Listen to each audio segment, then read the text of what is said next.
gracias por la oportunidad, ¿no? Porque hablar de esto yo creo que es una oportunidad para todos, ¿no? El poder tener la suerte de poder compartir con vosotros algunas cosas.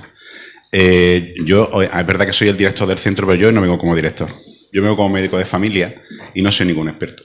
Lo único que puedo aportar es experiencia de acompañamiento a personas al final de la vida, experiencia de la consulta, experiencia del día a día, ¿no? Entonces no voy a dar ninguna charla magistral porque no me considero maestro de nada y de esto tampoco, ¿no? Necesito que me ayudáis a empezar. Porque sí, yo solo esto no sé hacerlo. Entonces, yo me voy a bajar aquí porque estoy muy lejos y vais a pensar en los 30 segundos que tardan en bajar qué significa morir bien. ¿Qué pensáis que significa eso? Y pensando que voy. ¿No te lleva el micro? No me llevo el micro. Ahora lo cojo. Quiero que me digáis qué pensáis vosotros que es morir bien. ¿Qué se ocurre? Si estoy bien a muerte. Sin miedo. Sin miedo. Interesante. Sin miedo. Sin dolor. Sin dolor. ¿Cómo se llegaría sin miedo? ¿Cómo se lleva? Sí. Bueno, Trabajo, ¿no? sí. De tiempo. Trabajo largo, claro. No es de un momento a otro. Bien. Trabajo largo. Está bien esa idea, ¿no? Esto no es de pronto me muero bien mal. A lo mejor hay que trabajar algunas cosas, ¿no? Sin miedo, sin dolor. ¿Qué más? A morir bien. Pudiendo elegir cómo tomar decisiones. Quien decide bien, muere mejor. Hablaremos. Conociendo a lo que me sé. Conociendo, ¿verdad? A lo que me sé. Conociendo a lo que me enfrento. Eso también es tiempo, un proceso, ¿verdad? Acompañar. Acompañar, ¿no? Efectivamente. Sin miedo, sin dolor, conociendo la capacidad de determinar. Acompañar. ¿Qué más? Sería morir. En paz. ¿Qué es morir? Emocionalmente tranquila. ¿Tú crees que morir en paz sería morir sano? Vaya, no lo he pensado nunca, pero sí no lo sé. No lo sé. Déjame. Sí. ¿Vale? Hablo porque no sé rico. Algo más que ocurre. Habiendo resuelto estar pendiente. Habiendo resuelto más pendientes. Ya, Bueno, yo creo que tenemos un buen marco para empezar, ¿no?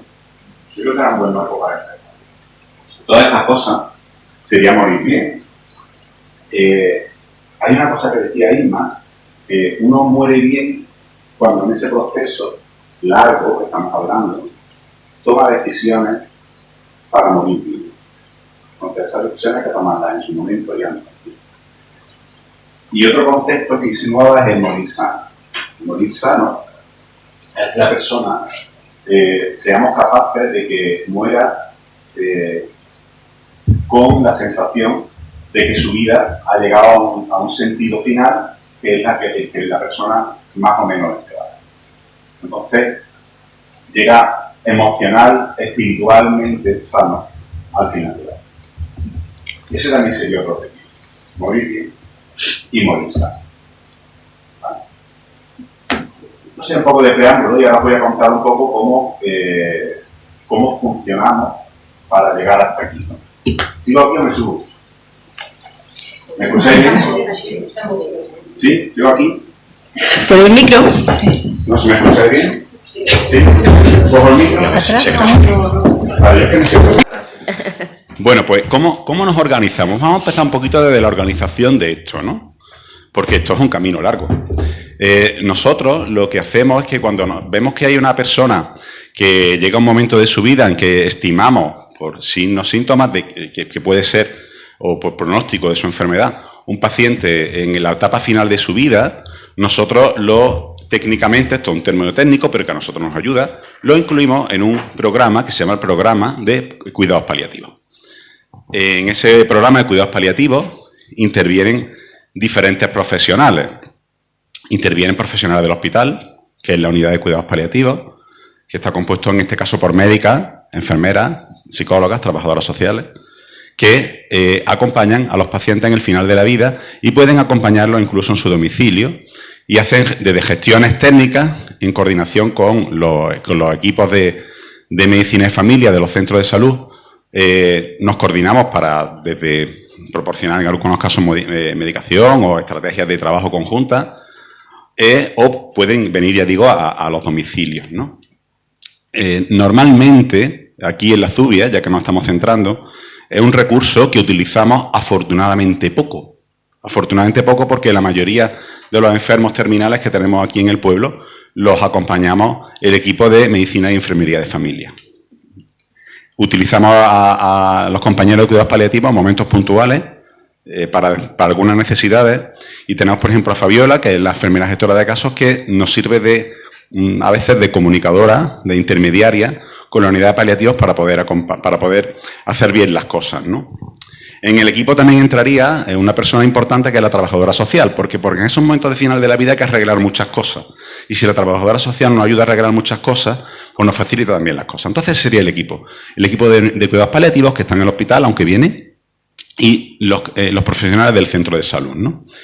¿Y quiénes son esos pacientes de cuidados paliativos?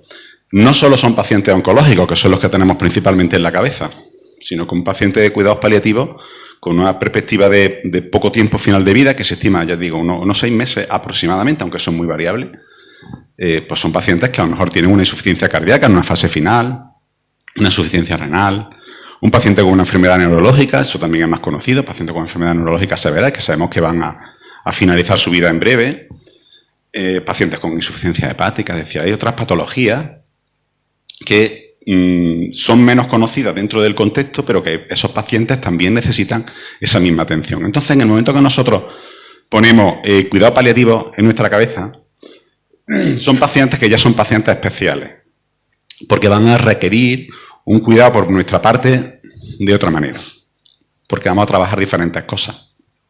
¿Qué vamos a trabajar? ¿Tenéis agüilla por ahí? Esta que bebió yo. Esa está ya tomada, Sí, ¿no? esa Vale. está ya usada. Vamos a trabajar diferentes cosas en el momento que tengamos ya ese diagnóstico y vamos a hacer ese cuidado un poco especial, ¿no? Vamos a trabajar 3 cosas esencialmente. Lo primero, vamos a trabajar en el paciente de cómo está en ese momento del diagnóstico, o en ese momento no del diagnóstico, sino digamos de la inclusión en el programa de cuidados paliativos, momento que nosotros consideramos que el paciente es paliativo. Carmen, no te vayas. Que no vaya a comprar agua, que te vengas para acá.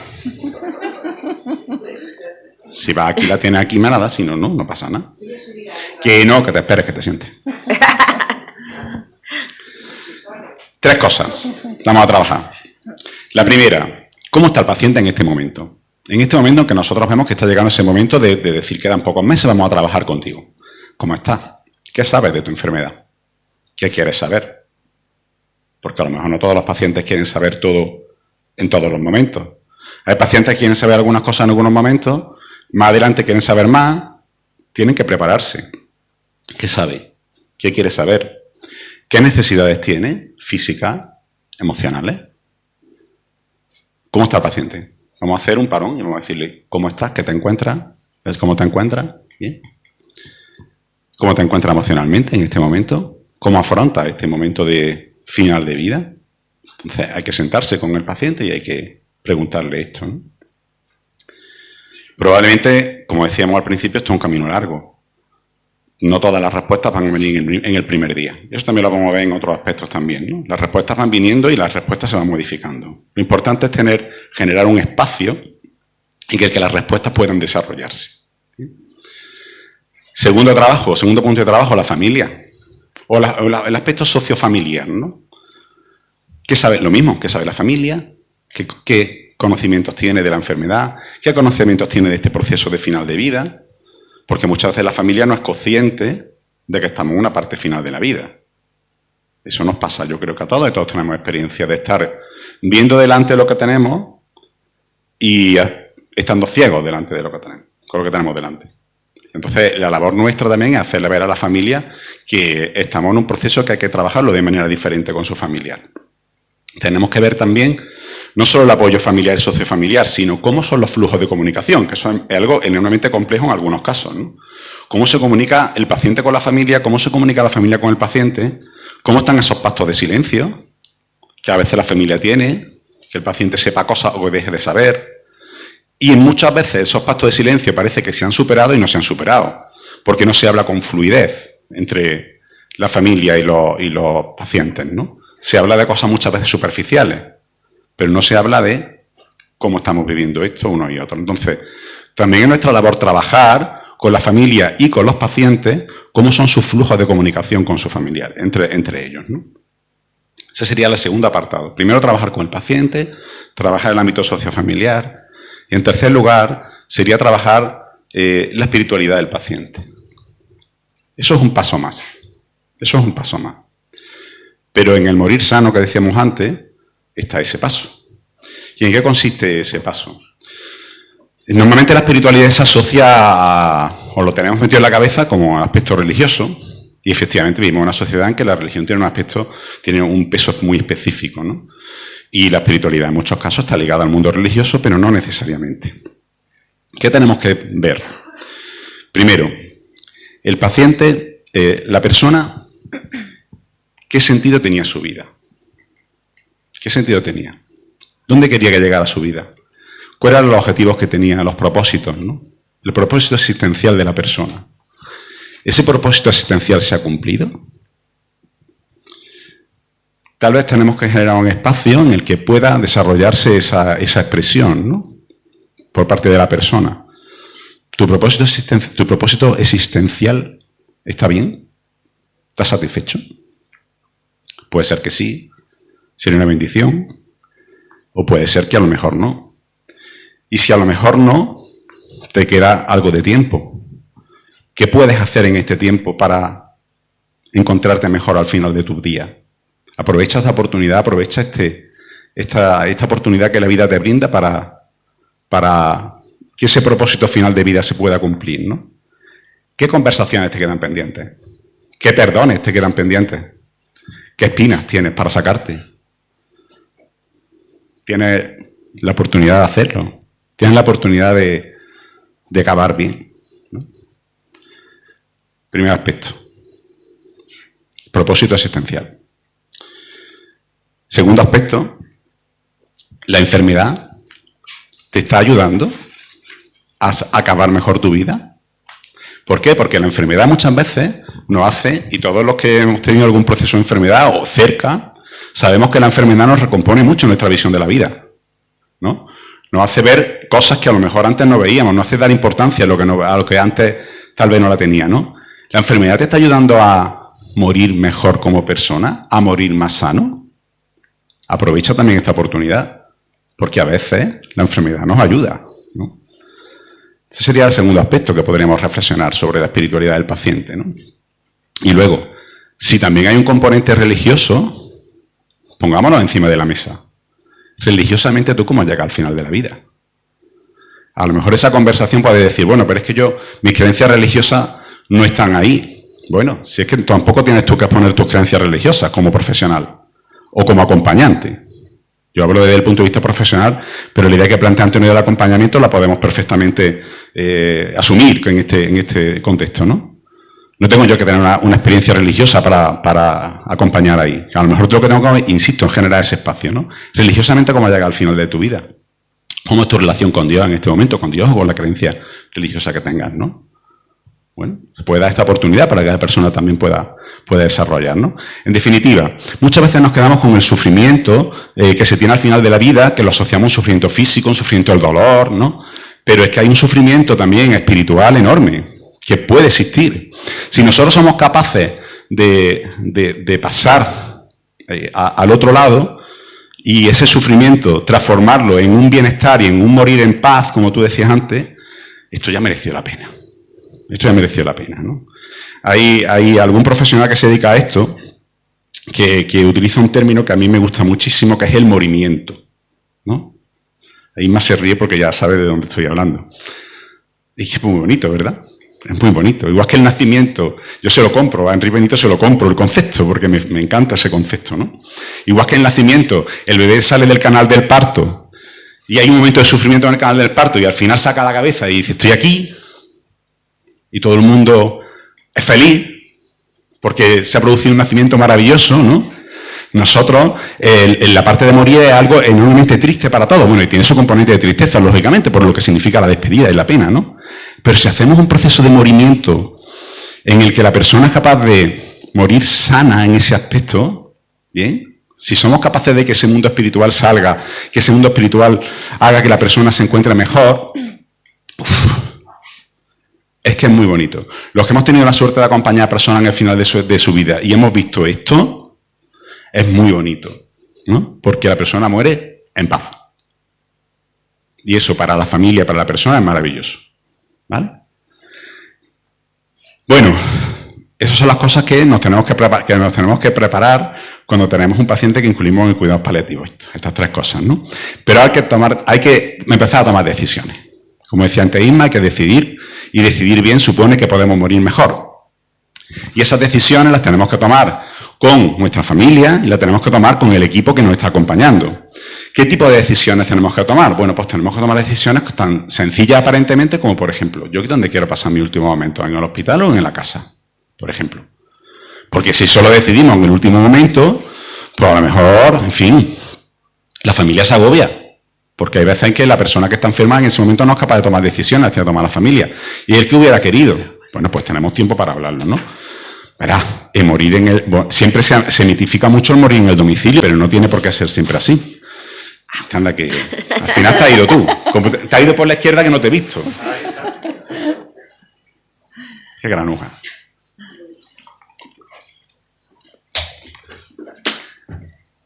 Se mitifica morir en el domicilio, que es algo maravilloso porque la gente muere en paz en su casa. Bueno, sí. Pero verá, os voy a contar. Esto fue no hace mucho. No hace mucho atiendo yo a un paciente en una parte final de en sus últimos días, ¿no? Entonces, yo no conocía a la paciente, no conocía a la familia, era la primera vez que iba y, bueno, pues parecía que había un buen ambiente sociofamiliar allí, ¿no? Y, bueno, pues yo en principio veía que técnicamente no era especialmente difícil ponerle medicación a esa persona, que se quedara en casa y bueno, pues estuviera en casa así esos últimos días, ¿no? Y así iba encaminado, ¿no? En mi decisión clínica era, bueno, esta persona no se queda en casa porque esto más o menos parece, ¿no? Pero cuando fui empezando a hablar con ellos y a decirle lo que yo pensaba, pues lo que me daba cuenta es que había una enorme claudicación familiar. Es decir, la familia estaba absolutamente agotada. Claro, yo no los conocía. Estaban muy, muy, muy agotados. Esa familia necesitaba que la enferma se fuera al hospital. Porque ellos no podían hacer ese soporte de esos últimos días. Bien, no pasa nada. No pasa nada. Lo que tenemos que decidir es si queremos estar en nuestra casa rodeados de gente y en nuestro entorno y de nuestra familia, o queremos estar en el hospital rodeados de enfermeras, que eso no es malo. Porque puede ser que nosotros tengamos más seguridad si tenemos más atención por parte de un personal médico o un enfermero permanentemente. O sea, yo no voy a juzgar que es mejor ni que es peor porque yo no lo sabría en este momento. Pero eso lo tenemos que decidir. ¿Dónde se puede sentir mejor la persona que va a morir y dónde se puede sentir mejor la familia? Y ya digo, esto tampoco son decisiones que haya que... Yo a lo mejor empiezo a hablar con la familia sobre este tema 6 meses antes y 3 días... Y dicen, no, nosotros en el domicilio. Llegan 3 días antes y dicen, no, por favor, al hospital que yo no puedo más. No pasa nada, se cambia. Pero sí es bueno tener primero... Decir, pues a mí me gustaría, ¿no? Bien. Entonces, pues estas decisiones hay que tomarlas. Otras decisiones que tenemos que tomar. Pues, por ejemplo, ¿yo qué grado de conciencia quiero tener al final de mis días? Porque puedo decir... Yo quiero morir sin dolor y si me tienen que dormir, que me duerman. Perfecto. Pues mira, yo que me quiten el dolor, pero lo mínimo para que yo pueda tener un grado de conciencia en esos últimos momentos. ¿Vale? Estupendo. Pero eso lo tenemos que hablar, lo tenemos que decidir, ¿no? Alimentación. Yo quiero tener medidas extremas más de alimentación o los últimos días decido que me dejo llevar hasta el fin, ¿no? Bueno, vamos a saberlo, ¿no? En definitiva... tendríamos que pensar si queremos calidad o cantidad de vida. Así, un poco bruto esto, ¿no? Pero ¿prefiero más calidad de vida o prefiero más cantidad de vida? ¿Cuándo se deciden estas cosas? Pues estas cosas se deciden haciendo la planificación anticipada de decisiones. Que esto, bueno, ya se ha hablado muchas veces, supongo que todos los que estáis aquí conocéis perfectamente lo que es la planificación anticipada de decisiones, que no es más que sentarse el enfermo, su equipo, su familia y empezar a decidir estas cosas. No es más, no es más. Pero no es fácil. Fijaros, yo he estado haciendo una encuesta entre mis compañeros estos últimos días. He preguntado muchas cosas de las que os estoy contando aquí. Y pregunté, ¿vosotros hacéis la planificación anticipada de decisiones? ¿Cuándo la hacéis? Y resulta que mis compañeros, unos la hacen más, otros la hacen menos y otros no la hacen. ¿Por qué? Porque es que esto no es nada fácil, la planificación anticipada de decisiones. Porque te tienes que sentar con el paciente o con su familia y generar este espacio del que estamos hablando supone que tú tienes que tener como profesional una serenidad, una calma y unas ideas claras sobre dónde quieres llegar, que no todos los días la tienes y no todos los profesionales las tienen por igual. ¿Vale? Pero tampoco es fácil para el paciente. Aquí hay compañeras mías, igual pueden ir a este amigo a opinar. Yo no he tenido ningún caso que haya hecho la planificación anticipada de decisiones y el paciente haya entrado el primer día. Ninguno. Ninguno. A mí el primer día que yo planteo esto, los pacientes no me dicen, no, esto, venga, vamos a hablar, yo prefiero esto y esto. A mí esto no me ha pasado. Normalmente, ¿cuál es mi experiencia? Mi experiencia es cuando esto lo planteamos, yo al paciente y a su familia se lo cuento y digo, aquí estoy. Cuando queráis, nos sentamos, hablamos. Y hay gente que te vienen a los 15 días y te dicen, vamos a sentarnos y hablar de esto. Venga, nos ponemos y hablamos. Y hay gente que no viene nunca. Que no viene nunca. Porque a nosotros, a vosotros, a mí, nos da respeto el que yo estando más o menos bien me plantee cómo quiero que sean mis últimos días. Porque eso no es nada fácil. Yo me tengo que plantear, sentarme yo cómo quiero que sea mi muerte y tengo que echarle un ratito. Y tengo que echarle valor también para pensarlo. Entonces no es fácil. Pero fijaros que esto no cae en saco roto. Yo tuve una experiencia muy bonita el año pasado, muy bonita, con una paciente a la que yo le conté esto a ella y a su hijo y nunca jamás lo sacaron. Pocos días antes de su muerte fui a su casa a hacer una visita y yo creía que este tema había quedado en el olvido y la paciente tenía absolutamente previsto, reflexionado, pensado, todo como quería que fuera, había llegado a una paz interior enorme, se había sanado por dentro había sanado muchísimas heridas que tenía y todo nacía de probablemente un planteamiento de muchos meses antes, que igual no tuvo el valor de planteármelo a mí en su momento, pero ella lo tenía ahí. Y cuando llegó el momento, delante de su hijo, expresó todo lo que le habíamos planteado. Pero tuvo que ser su momento, el momento que ella decidió. ¿Vale? Entonces esto es muy bonito también, ¿no? Cuando las personas somos capaces de ir madurando, ¿no?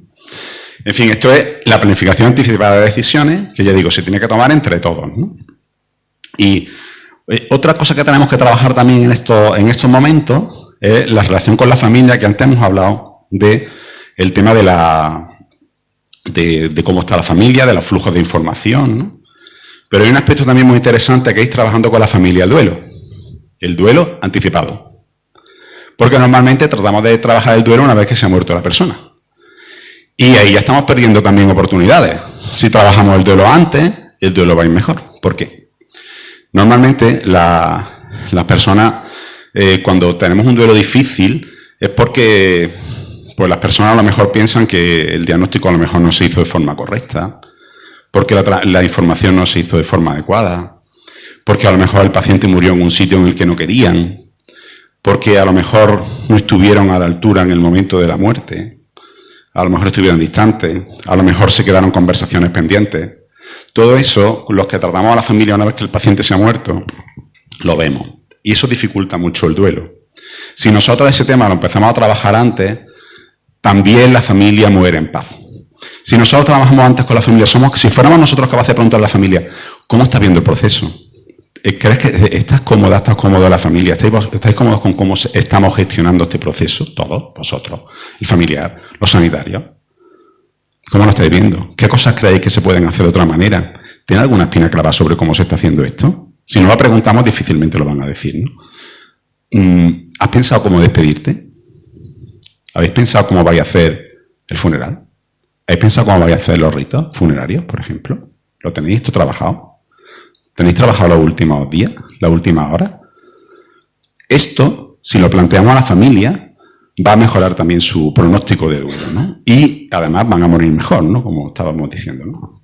Porque al final, también, aunque nosotros planificamos esto muy bien, también son muy importantes, sobre todo las últimas 48 horas. Las últimas 48 horas son muy importantes para que el paciente muera bien y para que la familia se encuentre bien, se encuentre a gusto y tenga la sensación de que se están haciendo bien las cosas, ¿no?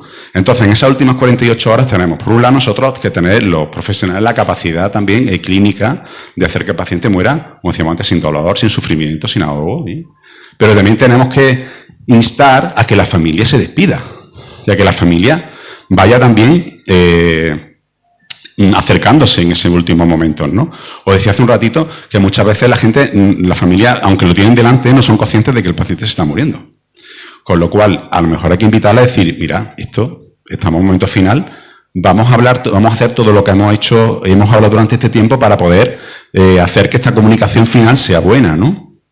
Entonces, esas 48 horas son muy importantes. Y ahí también tenemos que tener claro el tema de la sedación.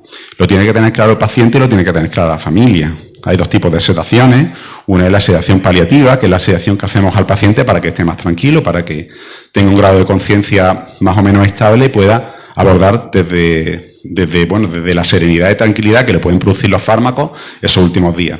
Y luego está la sedación terminal, que la sedación terminal hay que hablarlo muy bien con el paciente y la familia qué significa, porque aquí hay tres detalles también. Uno es, la sedación terminal no es una eutanasia, es decir, al paciente no le estamos quitando la vida con la sedación terminal. Sucede, y esto es una cosa que es interesante, sucede que muchas veces nosotros ponemos una sedación y el paciente muere muy pocas horas después. La gente tiene asociado que ponemos la sedación y el paciente se va a morir. No, es que el paciente se va a morir de todas maneras. Cuando nosotros decimos poner una sedación es porque nos estamos encontrando signos y síntomas que nos hacen ver que el fallecimiento es inminente.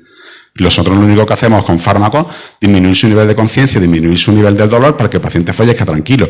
Pero el paciente va a morir igual, ¿vale? Pero muchas veces hay que explicar a la gente que la sedación no es una eutanasia, sino una bajada de conciencia para que el paciente muera tranquilo. ¿Bien? Entonces, no es una eutanasia, es irreversible, no tiene marcha atrás, y la familia tiene que saber que en el momento que se produce la sedación paliativa ya no hay marcha atrás. ¿Vale? Entonces, esos conceptos hay que explicárselos. Y el tercer concepto, el acompañamiento. Es esencial que el paciente en ese momento de la sedación se sienta acompañado, no se sienta solo. Aunque el paciente su nivel de conciencia esté bajo, el paciente va a percibir que tiene alrededor su familia, ¿no? Entonces, esos tres conceptos de la sedación paliativa hay que verlos. Termino. ¿Se muere bien en la Zubia? Yo se lo pregunto a mis compañeros, ¿vosotros qué pensáis? La mayoría pensamos que sí. Tanto médicos como enfermeros pensamos que sí. Es verdad que hay casos y a lo mejor hay casos que a lo mejor nos gustaría que las cosas se harían de otra manera. Pero en general pensamos que el acompañamiento que se está haciendo al final de la vida por parte de todos no es malo. Se puede mejorar, pero creemos que en general sí que por lo menos nosotros tenemos la sensación de que el paciente muere bien aquí. Muy bien, pues yo no os cuento nada más, luego si queréis preguntamos, ¿no? O después, ¿no? Sí, no, o ahora, si hay Ahora. alguna, Sí, pues como si hay queráis. alguna pregunta. ¿Cuándo un paciente es atendido solo por el médico de atención primaria en su final de vida? ¿Y cuándo requiere una unidad específica de cuidado paliativo hospitalaria? Pues mira, depende primero del paciente. Si el paciente en su momento, si quiere ingresar, por ejemplo, el paciente prefiere hacer un ingreso en una unidad paliativa, tú puedes hablarlo con él, con la unidad paliativa, la unidad paliativa puede ingresar al paciente. Incluso a veces lo puede ingresar por descanso incluso familiar, ¿vale? No ni siquiera en sus últimos días, sino en su proceso. Hay pacientes que pueden, cuando vemos que el familiar claudica, se ingresa unos días en cuidados paliativos. ¿Bien? Eso por un lado. Luego hay profesionales que tienen menos formación. Tú también tienes que ser honesto contigo mismo, profesionalmente hablando, ¿no? Entonces, si el profesional siente que tiene menos formación en abordar este tipo de pacientes, recurre a la unidad de cuidados paliativos que está para eso, ¿no? Y luego hay pacientes más técnicos. Ya cada vez menos, afortunadamente, ¿no? Por ejemplo, hasta hace algún tiempo, si queríamos poner una bomba de perfusión, en los últimos días, pues a lo mejor tenías que ir a una unidad de paliativos para que te la prepararan, te trajeran la medicación. Afortunadamente eso ya apenas es necesario porque si lo podemos hacer nosotros contamos con una buena dotación. Entonces dependería básicamente del paciente y dependería de la honestidad del profesional consigo mismo. Entiendo, bueno, que tú estás hablando del Centro de Salud de la Subia y mi pregunta era, ¿esto en realidad es un procedimiento y una perspectiva que tienen en todos los centros de salud o es en todos los municipios, digamos? Bueno, el trabajo con los pacientes paliativos es algo que se va haciendo desde hace muchos años. Pero es verdad que en los últimos años, podemos hablar de la última década o 15 años, el tema formativo para los profesionales de salud se ha multiplicado. Es decir, se ha visto que esta necesidad era el morir bien era algo que se demandaba por todas partes y entonces pues ese morir bien ha hecho que todos los profesionales tengamos oportunidad de formarnos de forma muy buena, yo creo, ¿no? Y muy intensa, ¿no? Luego aquí depende también de cada uno. Hay profesionales que tienen más motivación para formarse en esto y profesionales que menos. Y a veces no solo motivación, a veces también mundo interior. Seamos claros. Si yo me cuesta trabajar para mi mundo interior, a lo mejor me cuesta más acompañar a pacientes en final de la vida, profesionalmente hablando. A nosotros me resulta mucho más fácil el tratar a un paciente que puede estar con una angina de pecho, me resulta mucho más cómodo, más confortable profesionalmente que abordar a un paciente al final de la vida en que tengo que trabajar todas estas cosas, ¿no? Entonces, bueno, pues la persona también depende, ¿no? Esto es inevitable, no nos vamos a engañar, ¿no? Pero sí es un proceso que desde luego en los últimos años se ha fomentado mucho y yo creo que la mayoría de los compañeros, no hablo solo de mi centro de salud, yo creo que en general hemos trabajado muchísimo este tema porque asumimos que es una parte fundamental de nuestro trabajo. El que el paciente fallezca bien, entendemos que es una parte fundamental de nuestro trabajo. Yo creo que cada vez somos más lo que lo entendemos. Y en esa línea yo creo que estamos.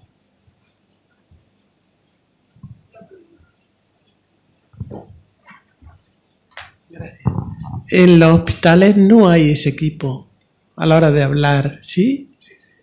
Se habla con el paciente, las decisiones y se habla... Existe el equipo de cuidados paliativos, verá. El equipo de cuidados paliativos es muy específico. De hecho, en los dos hospitales nuestros existe equipo de cuidados paliativos, que está compuesto por 2 profesionales médicos. Y ya el número de enfermeras y de trabajadores sociales y psicólogos, no me lo preguntes porque no exactamente sé cuáles son, sé los medios que hay. Entonces, ¿quién va a esa unidad de cuidados paliativos? Pacientes que están en el proceso de cuidados paliativos y que son o bien derivados por nosotros, por los médicos de familia, enfermeras de familia, o bien por el propio hospital. Es decir, suponte que tiene un paciente en medicina interna, un paciente pluripatológico, con múltiples enfermedades, que deciden que va a cuidados paliativos. Entonces, de medicina interna, hablan con unidades de cuidados paliativos y empiezan a llevarlo. Entonces, si existe esa unidad específica, compuesta por pocos profesionales, tampoco es verdad que no son muchos los pacientes paliativos, ¿no? Y si se encargan, si hacen el seguimiento. En los 2 hospitales nosotros lo tenemos. Voy a hacer una aportación. Si es verdad que la unidad de cuidados paliativos del Virgen de las Nieves, por ejemplo, de ese hospital, tiene una unidad en concreto física donde se ingresan en esa unidad los pacientes paliativos. Sin embargo, en el Hospital San Cecilio hay también una unidad de cuidados paliativos, pero los pacientes físicamente no están en una misma planta, no están en una misma unidad, sino están repartidos, se llaman estópicos, pues están repartidos en distintas áreas. Normalmente suelen estar, pues bueno, pues en medicina interna, cardiología, y es verdad que no están juntos, pero sí hay una unidad que los atiende. Hay diferencias de cómo están estructurados los 2 hospitales de Granada, pero funcionan igualmente bien los 2. Pero fijaros en la apuesta por esto, ¿no? Esto hace unos años era impensable. Yo estoy convencido, por ejemplo, que en el clínico ahora mismo están los estópicos, no hay camas de lo que yo hablaba antes de soporte familiar en Virgen de las Nieves, ¿no? Cuando hay que la educación familiar, no es que esté el paciente peor, sino que la familia está cansada, ¿no? Estoy convencido que en el clínico habrá en breve, porque hay una apuesta clara por este tipo de atención.